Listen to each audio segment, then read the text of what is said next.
Hey there, and welcome to the Salted Lamp. Today we're going to continue the Federalist Papers with the Federalist number 9. The Union as a Safeguard Against Domestic Faction and Insurrection. For the Independent Journal by Alexander Hamilton. To the people of the State of New York.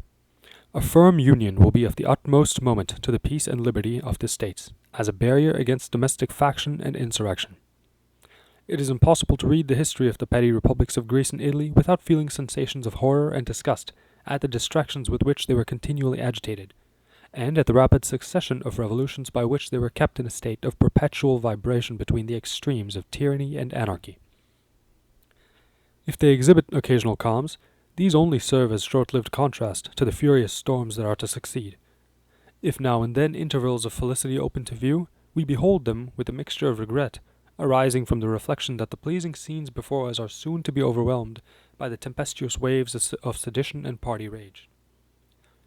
If momentary rays of glory break forth from the gloom, while they dazzle us with a transient and fleeting brilliancy, they at the same time admonish us to lament that the vices of government should pervert the direction and tarnish the lustre of those bright talents and exalted endowments, for which the favoured soils that produced them have been so justly celebrated.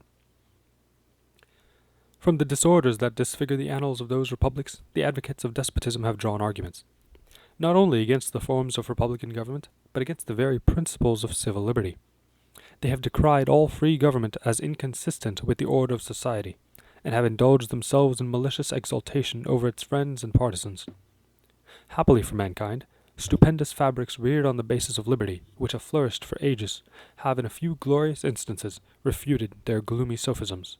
And, I trust, America will be the broad and solid foundation of other edifices, not less magnificent, which will be equally permanent monuments of their errors. But it is not to be denied that the portraits they have sketched of republican government were too just copies of the originals from which they were taken.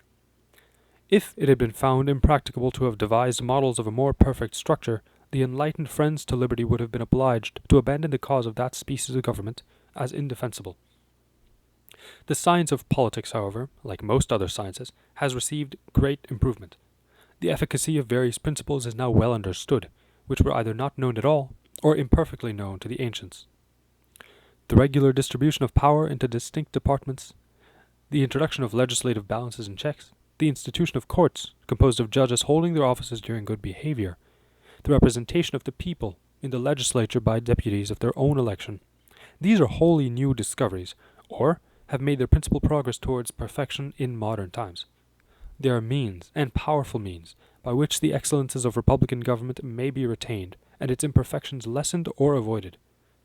To this catalogue of circumstances that tend to the amelioration of popular systems of civil government, I shall venture, however novel it may appear to some, to add one more, on a principle which has been made the foundation of an objection to the new Constitution. I mean the enlargement of the orbit within which such systems are to revolve, either in respect to the dimensions of a single state, or to the consolidation of several smaller states into one greater confederacy.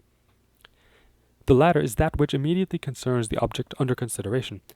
It will, however, be of use to examine the principle in its application to a single state, which shall be attended to in another place. The utility of a confederacy, as well to suppress faction and to guard the internal tranquillity of states, as to increase their external force and security, is in reality not a new idea.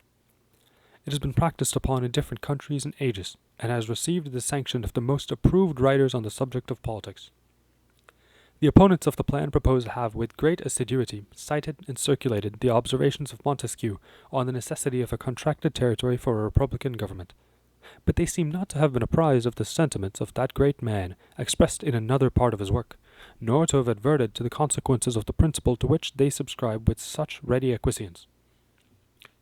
When Montesquieu recommends a small extent for republics, the standard he had in view were of dimensions far short of the limits of almost every one of these states.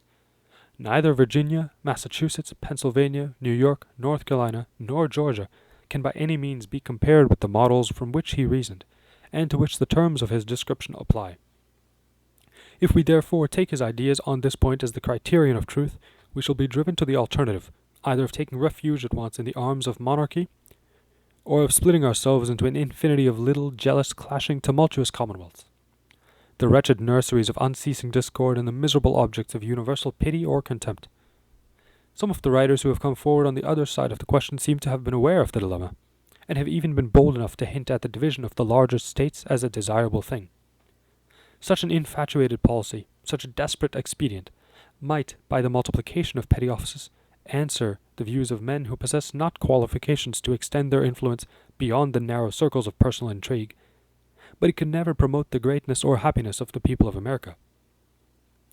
Referring the examination of the principle itself to another place, as has already been mentioned, it will be sufficient to remark here that in the sense of the author who has been most emphatically quoted upon the occasion, it would only dictate a reduction of the size of the more considerable members of the Union, but would not militate against their being all comprehended in one Confederate government. And this is the true question, in the discussion of which we are at present interested. So far are the suggestions of Montesquieu from standing in opposition to a general union of the states, that he explicitly treats of a Confederate republic as the expedient for extending the sphere of popular government and reconciling the advantages of monarchy with those of republicanism. It is very probable, says he, that mankind would have been obliged at length to live constantly under the government of a single person, had they not contrived a kind of constitution that has all the internal advantages of a republican, together with the external force of a monarchical government. I mean a Confederate republic. This form of government is a convention by which several smaller states agree to become members of a larger one, which they intend to form. It is a kind of assemblage of societies that constitute a new one, capable of increasing by means of new associations till they arrive to such a degree of power as to be able to provide for the security of the united body. A republic of this kind, able to withstand an external force, may support itself without any internal corruptions. The form of this society prevents all manner of inconveniences. If a single member should attempt to usurp the supreme authority, he could not be supposed to have an equal authority and credit in all the Confederate states. Were he to have too great influence over one, this would alarm the rest.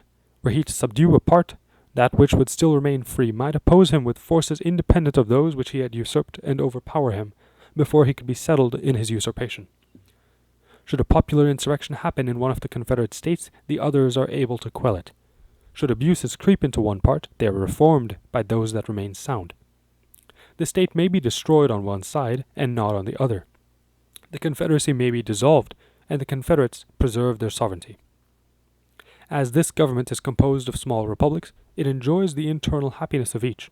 With respect to its external situation, it is possessed by means of the association of all the advantages of large monarchies.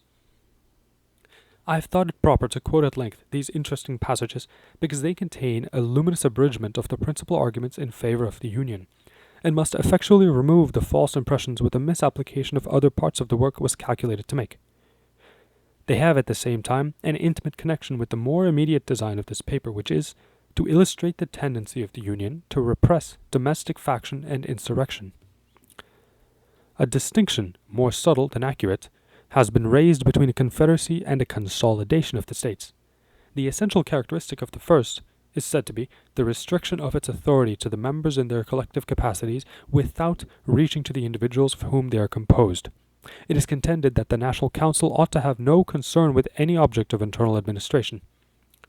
An exact equality of suffrage between the members has also been insisted upon as a leading feature of a Confederate government.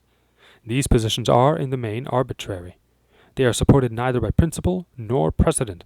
It has indeed happened that governments of this kind have generally operated in the manner which the distinction taken notice of supposes to be inherent in their nature.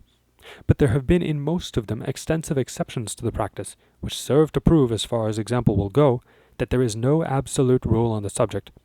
And it will be clearly shown in the course of this investigation that as far as the principle contended for has prevailed, it has been the cause of incurable disorder and imbecility of the government. The definition of a Confederate Republic seems simply to be an assemblage of societies, or an association of two or more states into one state. The extent, modifications, and objects of the federal authority are mere matters of discretion. So long as the separate organization of the members be not abolished, so long as it exists by constitutional necessity for local purposes, though it should be in perfect subordination to the general authority of the Union, it would still be, in fact and in theory, an association of states, or a confederacy. The proposed constitution, so far from implying an abolition of the state governments, makes them constituent parts of the national sovereignty by allowing them a direct representation in the Senate, and leaves in their possession certain exclusive and very important portions of sovereign power. This fully corresponds, in every rational import of the terms, with the idea of a federal government. In the Lycian Confederacy, which consisted of 23 cities or republics, the largest were entitled to 3 votes in the Common Council, those of the middle class to 2, and the smallest to 1. The Common Council had the appointment of all the judges and magistrates of the respective cities.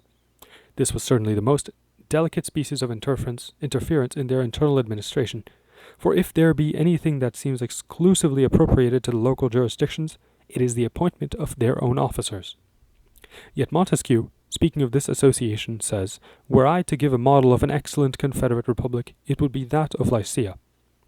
Thus we perceive that the distinctions insisted upon were not within the contemplation of this enlightened civilian, and we shall be led to conclude that they are the novel refinements of an erroneous theory. Publius. End of the Federalist, number 9.